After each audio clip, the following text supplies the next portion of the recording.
ایک غزل عرض ہے: پاؤں جمتے ہیں نہ دستار سنبھالی جائے، اب تو بس عزت سادات بچا لی جائے۔ حبس ایسا ہے کہ دم گھٹتا نظر آتا ہے، حبس ایسا ہے کہ دم گھٹتا نظر آتا ہے، کر کے تدبیر کوئی تازہ ہوا لی جائے۔ اور کچھ تو اسباب ہیں اس بے سر و سامانی کے، کچھ تو اسباب ہیں اس بے سر و سامانی کے، اپنے احباب کی تاریخ کھنگالی جائے۔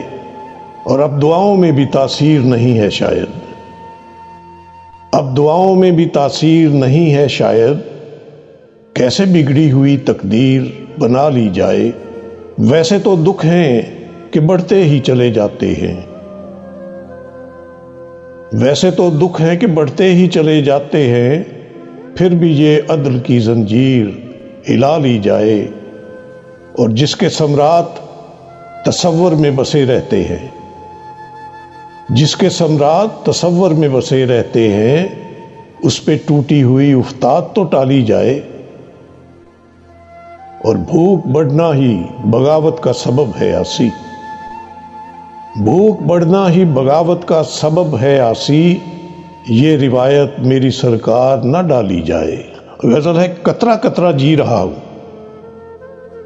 قطرہ قطرہ جی رہا ہوں، لمحہ لمحہ مر رہا ہوں، زندگی بھر اس طرح میں کرب کے اندر رہا ہوں۔ اور گولے بم بارود سے کم پر کوئی آتا نہیں، گولے بم بارود سے کم پر کوئی آتا نہیں، کیوں دلیلوں سے میں اپنا وقت ضائع کر رہا ہوں۔ اور وحشتوں اور آگہی کے بیچ جتنا فاصلہ ہے، وحشتوں اور آگہی کے بیچ جتنا فاصلہ ہے، رائے گانی کی اذیت میں اسی پہ دھر رہا ہوں۔ جب وطن میں رہ کے بھی احساس بے وطنی رہے، کیا تحفظ گھر میں ہوگا سوچ کر ہی ڈر رہا ہوں۔ اور کس طرح ممکن یہاں ہے خیر و شر کا فیصلہ، کس طرح ممکن یہاں ہے خیر و شر کا فیصلہ، حق پہ ہو کر بھی ہمیشہ میں نشانے پر رہا ہوں۔ اور یہ خزاں کا رنگ ہے بہار میں بھی میرے سنگ،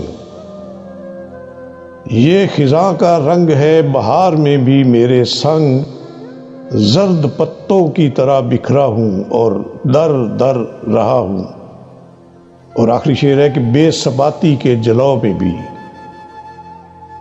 بے ثباتی کے جلو میں بھی سجیں گی محفلیں، کون چارہ گر ہے آسی جس پہ تکیہ کر رہا ہوں، کون چارہ گر ہے آسی جس پہ تکیہ کر رہا ہوں۔